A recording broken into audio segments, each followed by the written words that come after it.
В военновременните условия е трудно да работим с съвременните критерии за демокрация, човешки права. Тогава често пъти въпросът не е дали имаме абсолютно право или не, а дали ще останем живи или ще бъдем избити. Важното е да оцелеем и като цяло България няма някакви големи разрушения по време на войната.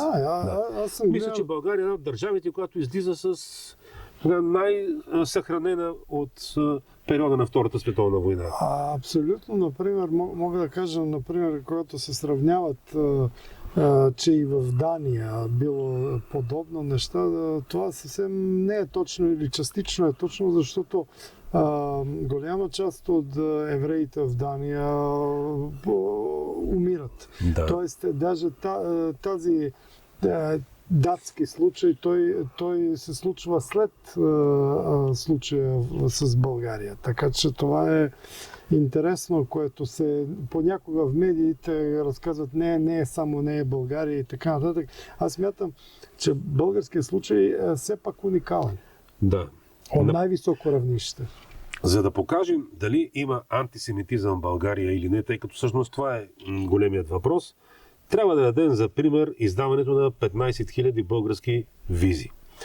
Сега, не искам да правя идеологическа оценка, но да кажем през периода преди 10 на години, когато доминираше лявото виждане по този въпрос, се казваше, че 4 български консули, противно на политиката на профашисткото правителство, били издали тези 15 000 визи и така тези евреи били спасени. Това обаче не е вярно. Наистина става въпрос за дейност на 4 български консула, но аз съм виждал списъците. Значи тези консули оформят списъци, изпращат ги до Външно министерство в София, а по това време министър на външните работи е и министър-председателят Богдан Филов. Той лично ги чете и лично парафира, поставя подписа си на съгласие да се издадат такива визи. Между другото има документи с неговия подпис, да кажем на 400-500 еврейски деца едновременно, групови визи. И те са били качвани на влакове и през българска територия Турция се отивали до Палестина.